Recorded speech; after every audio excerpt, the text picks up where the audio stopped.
Now, North Korea has said it will not allow any prominent Americans to travel to the country to appeal for the release of Kenneth Bae.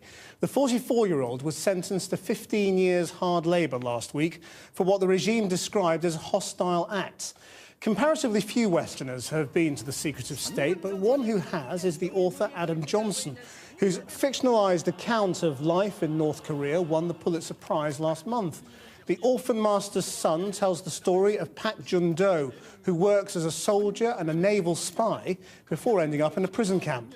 Well, Adam Johnson joins us now from California's Stanford University. And your book has been really praised for offering a deep insight into North Korea, and yet you spent a relatively short amount of time there. I mean, how did you go about understanding the place? Well, thank you for the question. It's good to be here. I did do several years of research. Unfortunately, you cannot tell the North Koreans how long you'd like to visit. The Korean culture fascinates me, so I would have liked to have stayed longer than the week that they allowed me. And what were you able to do in that week, and how important was that week to actually your understanding?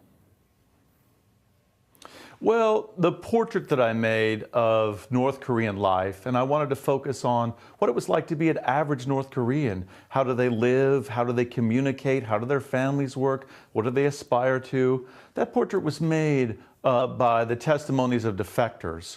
But when I went to Pyongyang, I wanted to get the surface of the country right. What did the streets look like? What were people wearing? What did you smell in the markets? What was the expression in people's eyes? I knew going in that it was illegal for a citizen of North Korea to interact with a foreigner. So that was the one place in the world where you cannot talk to a North Korean, is actually in North Korea. You're pretty noticeable, or you would have been in North Korea, and I just wonder how people react to you, given that. Yes, I'm 195 centimeters tall. I look much physically different than the average North Korean.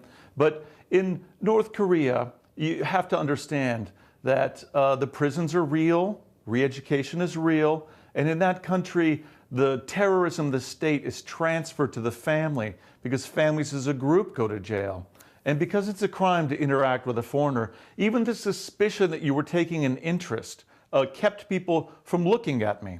And as I walked through the streets of Pyongyang, through crowds of thousands of people, I had the experience, honestly, for the first time in my life, of being invisible as people parted without even looking at me. They didn't even glance at me and look away. They seemed to know that there was something dangerous in their field of view, and they edited themselves. They edited me out of their world, and no one ever looked at me. Now, you've put North Korean prison into your novel, and I want to try and turn your attention to Kenneth Bae, the American who's currently in prison now, because I mean, when you look at that news story, you imagine that North Koreans, well, that there's a lot of, not just dislike, but maybe paranoia or hatred of Americans. I don't know whether you picked up on that, and I don't know how how do you think about his situation now?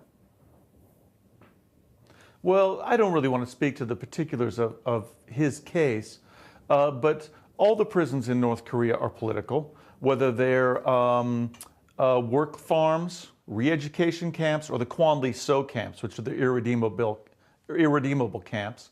I doubt that he's going to go to one of those camps. He's a very valuable person. He's certainly going to be used as a bargaining chip. And I would think, though, that he's terribly afraid. It's a serious country. Labor and privation are much different things there than we think of them here. And until someone comes to rescue him, he's probably looking at a long, unhappy time there. And did you come back with an understanding of how they feel about Americans?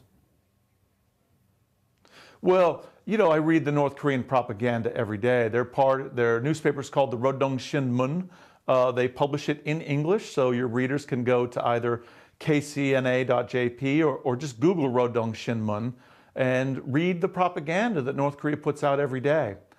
Japan, America, and South Korea are the great enemies of that state, and they're daily putting forth tirades against the West, and that's the only news that people understand there.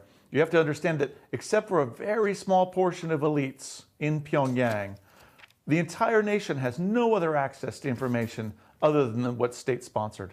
Adam Johnson, thank you very much indeed for joining us.